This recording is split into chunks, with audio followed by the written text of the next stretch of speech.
Welcome back to Driftwood Stories, where the wind softens into lullaby and old myths rise like mist along the hills.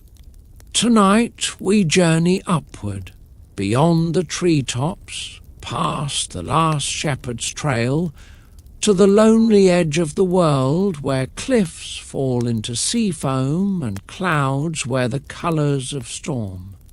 There the wind never sleeps, and in its howl there are voices. Some say they are shrieks, others songs. They speak of the Harpies, wild and winged, with faces half-remembered from ancient warnings and eyes like distant thunder. But not all who are feared deserve fear. Not all who fly are lost. And some stories are not warnings, but laments. This is not a tale of monsters. It is a tale of memory, of curse and kindness, of wind that once was gentle and might be again. So come, let the air grow cool on your skin, let your breath quiet. We are about to climb, into cloud, into legend, into the sky's oldest sorrow. This is the story of the Harpies, daughters of the wind. Chapter 1. The Wind Sisters. Far above the edge of the world, where stone cliffs slice into the sky and the sea gnaws endlessly below, the wind lives differently. It howls, yes. It screams, it whirls, it crashes. But it also weeps. It carries secrets, scraps of song, and names too old for the world below to recall. And if you listen long enough, with your whole heart stilled, you might hear them. The Harpies. They do not live in houses. They do not build nests or palaces. They live in the wind itself, in the sharp eddies that twist through sky-carved spires, in the silent draughts that slide through cracks in the stone. There are 3 of them, sisters, once daughters of the high air, now twisted by time and tale. Their wings are vast, feathers ash-grey and silver, always in motion. Their hands are sharp, their feet taloned, their eyes bright with the sheen of storms. Their voices, when heard from far below, are said to curdle milk and chase birds from the sky. But up close it is different. Their faces, though wild, still hold beauty, the kind carved by wind and weather, by longing and time. Their cries are not mindless. They are music shattered by sorrow. The eldest is Velka. Her wings are the widest, her eyes the sharpest. She speaks the least, but her thoughts carry weight. She is the one the wind listens to. The middle sister, Thessa, sings when the storms are loudest. Her voice blends with thunder, and her laughter, rare as it is, can split a sky in 2. Of them all, she remembers most what it meant to be gentle. The youngest is Sela, swiftest, fiercest. She flies closest to the sea, chasing the spray and whispering to the foam. Her anger comes quickest, but so does her ache. Together they circle the cliffs, bound by something older than chains, older than blood, a curse. None now living remember its shape, only that the Harpies must fly, must shriek, must steal what is not theirs, food from a feast, warmth from a fire, peace from a moment of calm. They do not know why, only that when they resist, the wind punishes them. so they obey the storm. But in quiet moments, when the sky dims and the sea hushes, they land, not together, never together, but nearby. Velka perches on the tallest spire, her wings cloaked around her like robes. She watches the clouds, as if trying to see through them. Thessa hums, her voice low and aching, as she carves spirals into the stone with one sharp nail. And Sela, always restless, flies low along the sea, letting her talons drag through the water like forgotten wishes. They do not speak often, but when they do, it is in wind language, soft and quick, carried on currents only they can follow. That night, the sky bruised with a coming storm, they felt it. A change, not in the weather, not in the tide, in the air. Sela felt it first, a strange stirring beneath her wings. She flinched mid-flight and banked hard into the clouds. "There's something coming," she whispered to the mist. Thessa heard the shift in tone before she heard the words. She stopped humming. Velka's head turned slowly toward the east, where the cliffs gave way to meadows, where the world grew quieter. Her eyes narrowed. The wind was carrying something. Not danger, something else, something soft. It had been a long time since softness had reached their high realm.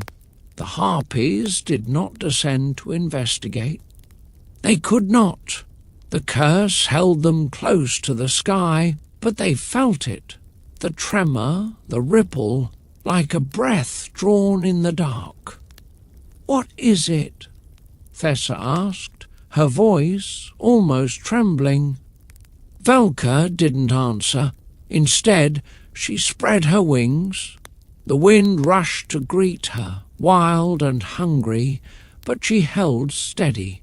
She closed her eyes, and for just 1 second, the air stilled. A single heartbeat of quiet. Then the wind surged again. She opened her eyes. "There's a girl," she said. Sela hissed. "A spy?" "No," Velka murmured. "She's lost. She's walking toward the high cliffs. The wind is guiding her." Thessa's eyes widened. "Guiding? It's been so long," Sela said sharply, circling, her feathers bristling. "We're cursed, Velka. The wind doesn't guide. It drives. It destroys. But not her," Velka said softly. "Not this time." For the first time in 1,000 storms, the Harpies stood still together. Their wings folded, their talons curled into the rock. Their hearts, whatever remnants remained, beat a little faster. Below, in the quiet hills that rose toward the sea, a small figure moved through the gathering dusk. She did not run. She did not call for help. She simply walked. And the wind, strange and uncertain, began to circle her like a question. Chapter 2. Blown off the path. Ilsa had grown up on the edge of the world. Not the end of it, exactly, but close enough to feel the sea's pull in her bones and the wind's moods like shifts in her own breath. Her family were shepherds, their cottage nestled in a shallow hollow between 2 hills, the roof tufted with moss, the fire always low but warm. The path to town was worn by hooves and quiet feet. The path to the sea was not a path at all. Ilsa was not a loud child. She was the sort of girl who paused before speaking, who noticed the soft bend of branches in wind, who always closed the gate behind her, even if her arms were full. Her thoughts were often her own, and her voice, when used, was soft but certain. She loved the land, the way it dipped and rose like breath. She loved the sheep, the wildflowers, the old stones half buried in grass. But above all, Ilsa loved the wind, not when it roared, but when it whispered.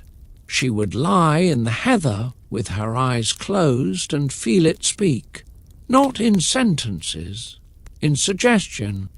Sometimes it carried stories, sometimes only sighs.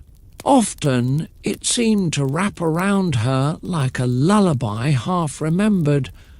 She never told anyone, not even her brother, not even the dog. Until the day the wind changed.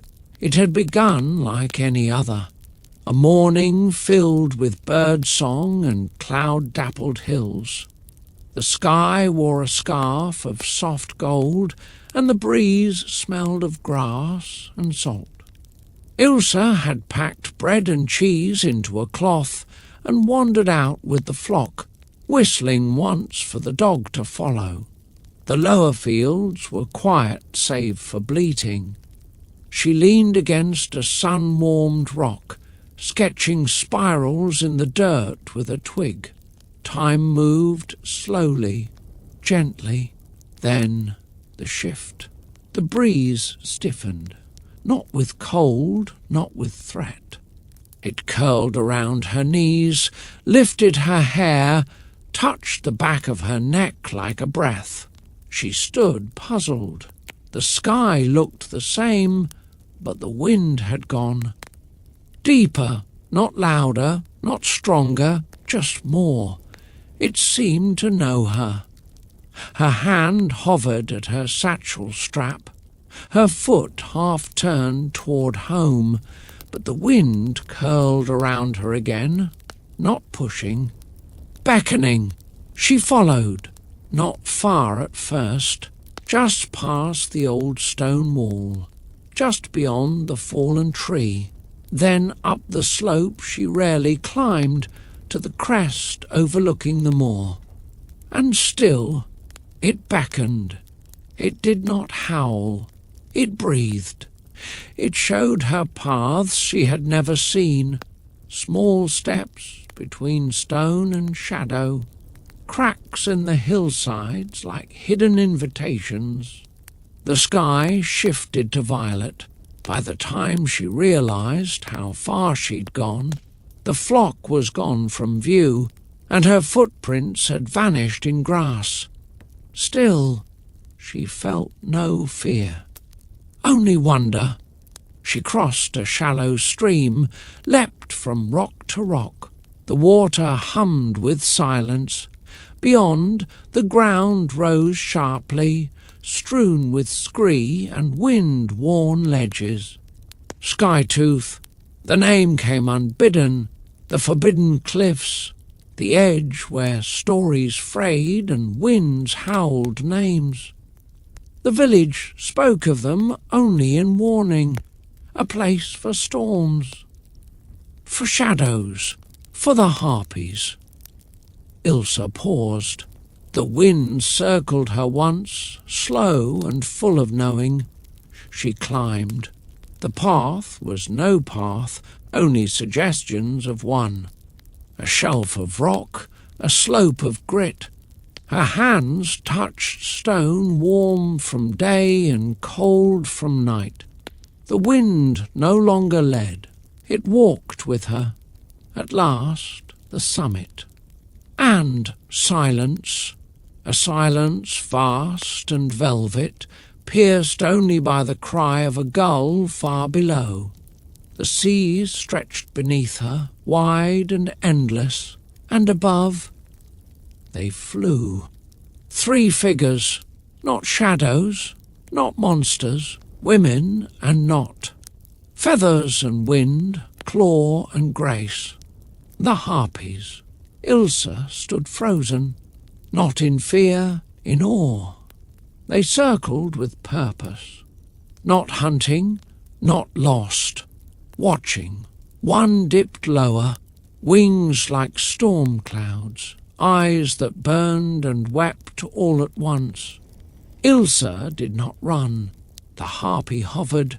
Her cry rang across the rocks. Not a scream. A song, broken by sorrow. Then another joined her. Then the third. Ilsa stood small and still. "I won't run," she said softly. The wind caught her voice, carried it upward. The harpies circled once more, and far below, in the hollow where grass grew thick and flocks once grazed, the air stilled, and the world listened. Chapter 3, The Echo of a Song. The harpies did not descend. They hung in the sky like living echoes, part wind, part wing, part memory. Ilsa stood motionless on the cliff's edge, eyes lifted, breath steady. The sea below murmured softly, like it too was listening. One of the harpies, the closest, hovered low, her feathers dark as storm clouds.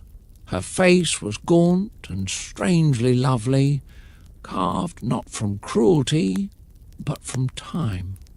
Eyes like broken mirrors blinked once, then fixed again on the girl. Ilsa did not flinch. She only opened her hands as if to say, "I have nothing, and I'm not here to take." The harpy tilted her head, slowly, bird-like, and then rose again on a gust that stirred the dust into spirals.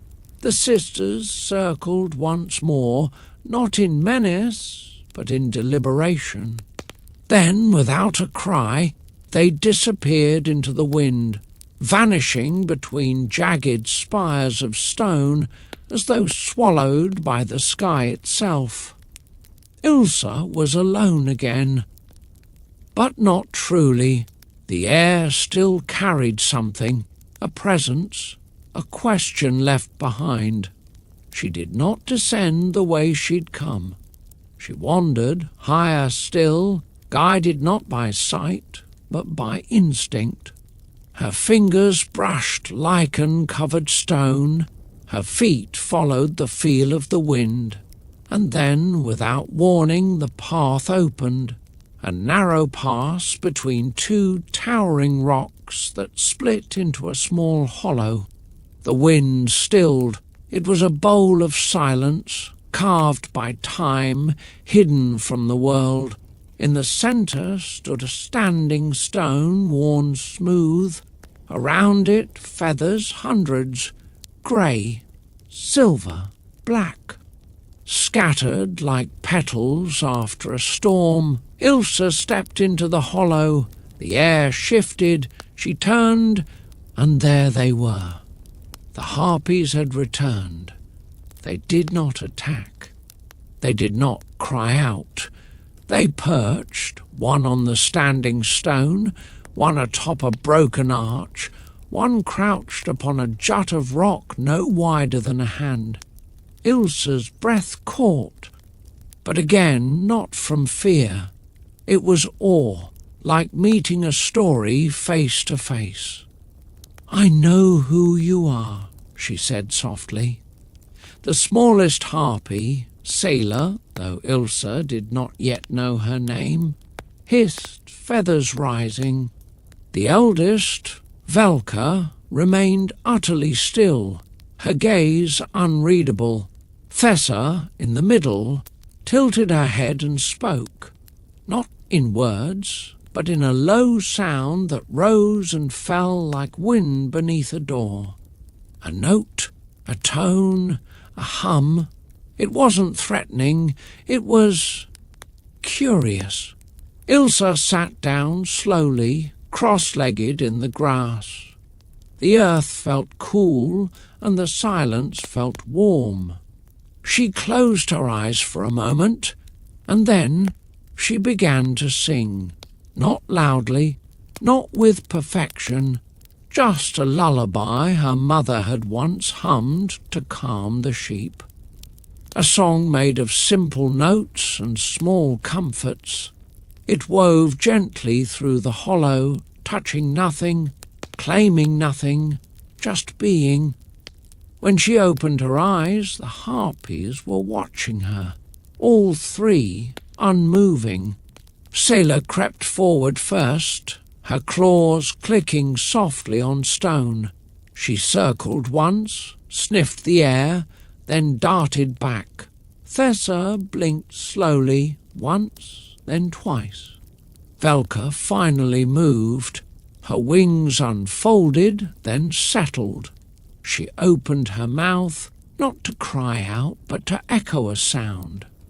It was the tune, distorted, wind-warped, but the same. Ilsa gasped. "You know it?" Velka did not nod, but she hummed again, fuller now. Thessa joined, their voices strange and airy, not quite human, not quite not. It became a chord, a harmony older than language, a memory. The song swelled but never rose. It spread outward, like smoke in reverse, circling the hollow with invisible threads. Ilsa sang again, softer this time, not to teach, to remember.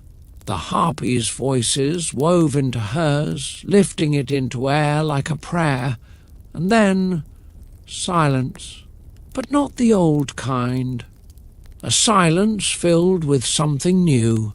Ilsa exhaled slowly. "What happened to you?" she whispered.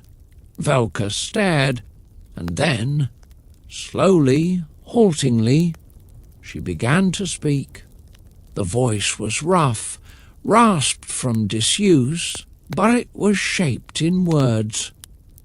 "We were daughters of sky." Thessa followed. "We flew before the storm had name." Sela hissed, then added, "We served the wind until it turned." Ilsa leaned forward, eyes wide. "A curse?" Velka nodded once. "We were tricked, bound, sent to steal what we once guarded." Her voice broke on the last word. Ilsa was quiet. Then she asked, "What did you guard?" Thessa looked away. Sela hissed. Velka's eyes met Ilsa's. "Hope." The word fell into the hollow like a stone into a well. Ilsa's hands curled into her lap. "Can it be unbound?" Velka didn't answer, but Sela crept forward again, slower this time, and dropped something beside her. A feather, long, grey, iridescent. Ilsa picked it up gently. It was warm. "I don't know how to help," she said. Velka's wings shifted. "You listened. That is enough." But Ilsa felt it wasn't. She had always listened. To wind, to earth, to the hush of rain. But never had she been asked to carry something heavier than wonder. She looked at the feather, then back at the Harpies. "I want to try." Velka's eyes softened, just a little. Thessa blinked once, slow. Sela crept forward until she stood just a few feet away, head tilted. "What must I do?" Ilsa asked. The wind rose slightly, brushing her cheek. Velka said, "You must remember us, not what they say, what we are. I will. And if they speak of monsters, I'll tell them the wind doesn't lie. Only those who listen wrongly." Thessa laughed then, a low, breathy sound. It stirred the grass. Sela chirped softly. The feather in Ilsa's hand shimmered faintly. Velka nodded once more. Then we are seen. Ilsa stood. The wind began to pull again, but not to guide. To return. It was time to leave. She turned toward the pass, but before she stepped away, she said, "I'll come back." Velka replied, "If the wind allows." And with that, the harpies rose, not with a scream, with grace. Wings lifted, feathers shimmered, and the sky for just a moment sang. Chapter 4, The Curse in the Wind. Ilsa walked the narrow path back through the rocks, but not alone. Though her feet were the only ones to touch stone, the air beside her felt full, as if her promise to return had tethered her to something ancient. The wind followed her, soft and strange, never ahead, never behind. In her hand she still held the feather. It shimmered faintly in the changing light, warm to the touch, light as breath. And though the sky was beginning to darken, though mist curled between the cliffs like sleep beneath a blanket, she was not afraid. She was beginning to understand. That night she slept with the feather under her pillow and dreamed, not of monsters, but of wings, of sky, of a palace made of cloud and breath and light. It shimmered not with gold, but with memory, and in its highest hall sat a queen, tall, veiled in sky-coloured silk. Her voice was like thunder hushed to kindness. Around her circled daughters, laughing, singing, carving songs into the air with every movement. And then silence. The queen's crown cracked. The daughters wept. The clouds broke, and the wind changed. Ilsa woke with tears on her cheeks. The next day she climbed again, not because she was called, because she had chosen. The wind was lighter this time, not leading but watching. The path was easier, her feet steadier. When she reached the hollow, they were waiting. Velka stood atop the arch, Thessa on the stone, Sela crouched in the grass, tracing lines with a claw. Ilsa bowed her head, then raised it.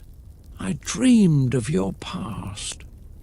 Velka's eyes flared softly. "You saw it?" Ilsa nodded. "You were daughters of the sky." Thessa's voice was quiet. Before the wind was wild, Ilsa sat. "Tell me." And they did. Not in stories, in pieces. The wind carried the rest. They were once guardians of the wind's shape, the sky's temper. They guided seasons, stilled storms, carried seeds across oceans. The Sky Queen, their mother, gave them songs, and in return they gave her silence when it was needed. But the world below changed. A man, a king, desired the sky's power. He sought the queen's blessing. When she refused, he stole one of her daughters, chained her, forced her to bind the air to his will. That daughter fell. The others flew to save her, but the queen, broken-hearted, cursed the winds and all who had touched them. The harpies were swept into fury, their songs turned to screams. Their wings became shackles. Now they fly not for joy, but compulsion. They cannot settle, cannot rest. They are drawn to things left too long unguarded, a feast, a lullaby, a soul near peace. "We take not to punish," Velka said. "We take to remember." Ilsa listened. to every word, to every silence, and when they finished, she asked, "Can it be undone?" Velka stared into the sky. "The wind must be named again," she said. "It must be sung back into knowing." Ilsa frowned. "How?" Sela looked up. "You," Thessa added, "you carry sky stillness." Ilsa looked at the feather. "A lullaby?" Velka nodded once. "A song sung by the wind, and by one who listens," Ilsa swallowed. "I'll try." Velka's gaze softened. "No one else ever has." The wind stirred. It lifted the feather in Ilsa's lap, raised it skyward, and the harpies began to hum. Ilsa joined. Not perfectly, not powerfully, but clearly. A thread old and new stitched into sky, and for the first time in centuries, the wind answered. Chapter 5, When the Sky Stills. The song rose slowly, like a tide of breath. No melody had been written, no line remembered. But Ilsa sang, and the harpies answered, and the wind, oh, the wind, folded itself into their voices as if remembering how. For the first time it did not push or pull. It listened, it carried, it became part of the music. Ilsa stood in the hollow, her eyes closed, her feet planted. Around her the harpies circled, not hunting, not guarding, dancing. Their wings beat not with force, but with rhythm, their cries no longer shrill but shining. The sky had changed, not in colour, still dusky violet and pearl, but in mood. It was still, not dead, not empty, at peace. And in that moment the wind's curse broke, not with thunder, but with release. Velka felt it first. Her wings stopped aching. Her breath came free of command. Her eyes filled, not with rage, but rain. Then Thessa, whose heart had always hummed beneath her sorrow, spun once in the air and laughed. Sela cried aloud, a single note, high and fierce, not in pain, but in joy. They landed together, for the first time in centuries. Ilsa opened her eyes. "You're free," she whispered. Velka stepped forward. "No, we are remembered." Thessa nodded.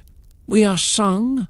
Sela placed one hand, clawed, yes, but gentle, over Ilsa's chest. "You carry wind's true name now." The wind brushed across her cheeks, not as breeze, not as storm, as presence, as kin.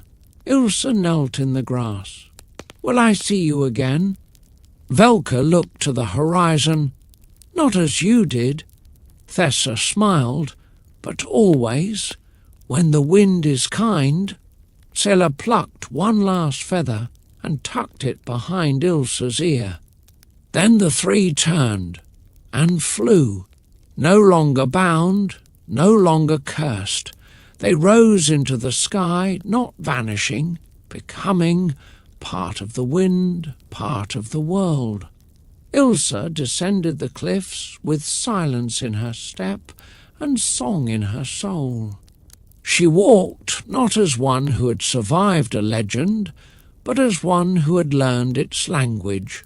She returned to her flock, to her hollow, to her family, and never spoke of monsters again. But when the wind stirred her curtains at night, she smiled, and sometimes she sang, not loudly, not for others, just for the wind. And the wind, now free, sang back. And in the highest sky, when clouds roll just right, and the sea below hushes, 3 figures can still be seen, not feared, not hunted, not cursed, only flying, sisters of the storm, daughters of the wind,